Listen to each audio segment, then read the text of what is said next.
Selama 10 tahun bekerja di sebuah pusat penjagaan harian dan rawatan pesakit kronik, Sarah tidak pernah mengalami sebarang pengalaman seram dan menakutkan. Walaupun dia pernah mendengar cerita tentang gangguan dari rakan sekerjanya, Sarah memilih untuk tidak terlalu fokus pada perkara tersebut kerana ia boleh menjejaskan prestasi kerjanya. Bagi Sarah, pekerjaannya adalah satu ibadah, dan dia sentiasa berserah kepada Allah jika terdapat gangguan dari perkara-perkara gaib. Selama bekerja di sana, dia sudah banyak kali menyaksikan kematian, dan selepas 10 tahun, perkara ini telah menjadi biasa baginya. Namun, satu malam itu telah mengubah segalanya. Setelah 2 shift panjang selama 18 jam, Sarah mendapat rehat selama 90 minit. Dia memutuskan untuk tidur di bilik rehat, yang kebetulan terletak di laluan menuju ke bilik mayat.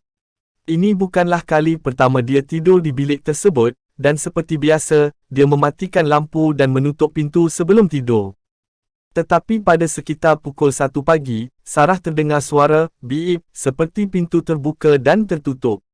Dia juga terdengar bunyi stretcher ditolak memandangkan bilik rehat ini terletak di laluan untuk membawa mayat keluar dan mempunyai lift khas. Tanpa mengesyaki apa-apa, Sarah menghantar mesej kepada rakan sekerjanya untuk bertanya tentang kematian yang berlaku, namun tiada balasan dan akhirnya, dia tertidur. Tiba-tiba, Sarah terasa katilnya digoncang dengan kuat sehingga dia tersentak dan terjaga daripada tidurnya. Dia segera bangun dan melihat keadaan sekeliling, tetapi tidak ada siapa pun di dalam bilik tersebut. Dalam keadaan bingung, Sarah duduk di tepi katil dan mula membaca ayat kursi. Dia memberanikan diri untuk melihat di bawah katil, tetapi tidak ada yang aneh. Tiba-tiba, pintu bilik itu diketuk, dan rakan sekerjanya menjenguk dari pintu, bertanya sama ada Sarah terdengar bunyi pintu bilik mayat terbuka kerana kebiasaannya, sekiranya ada kematian pasti mereka akan dihubungi oleh penyeliak. Ketika mereka sedang kusyuk bercerita tentang perkara pelik itu, tiba-tiba pintu bilik tandas di dalam bilik rehat terbuka, namun, tiada siapa yang keluar dari bilik air itu.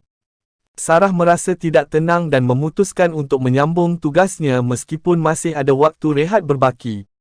Ketika Sarah sedang fokus menyiapkan laporan di kaunter, tiba-tiba dia terdengar suara jeritan seorang pesakit yang datang berlari ke arahnya dalam keadaan ketakutan. Pesakit tersebut memberitahu bahawa terdapat seorang wanita tua di dalam biliknya yang marah padanya kerana menginap di bilik itu. Wanita tua itu meminta pesakit itu keluar dari bilik tersebut. Pada ketika itu, jam sudah menunjukkan pukul 3 pagi, dan pesakit tersebut kelihatan sangat pucat dan menggeletar. Lebih menakutkan lagi, dia juga memberitahu ada mayat di bawah katilnya. Tanpa berfikir panjang, Sarah segera berlari ke bilik pesakit itu untuk melihat sama ada benar dakwaan pesakit berkenaan dan bulu romanya menegak sebaik sahaja memasuki bilik itu. Suasana bilik itu sangat suram, dan pandangannya tertuju ke atas almari. Di sana, dia melihat sesuatu yang menakutkan, iaitu satu makhluk duduk bertenggek dan Sarah seperti terpaku melihatnya di situ. Wajahnya bukan sahaja menakutkan, tetapi ia juga mengingatkan Sarah kepada seseorang. Makhluk itu menjerit memintanya keluar dari bilik itu. Seperti terpaku, Sarah keluar dan pintu bilik itu tertutup dengan sendiri sebelum dia berlari ke kaunter. Dia termenung buat seketika kerana apa yang dilihatnya adalah bekas pesakit yang pernah menghuni bilik tersebut sebelum dia meninggal dunia pada awal tahun ini. Pesakit tersebut adalah salah satu yang paling lama berada di pusat perubatan itu, iaitu selama 11 tahun, sebelum dia menghembuskan nafas terakhirnya di dalam bilik itu. Beberapa pesakit sebelum ini pernah meminta untuk menukar bilik kerana mengalami gangguan, tetapi Sarah tidak pernah mengendahkannya kerana dia menganggap itu hanyalah imajinasi pesakit itu sendiri.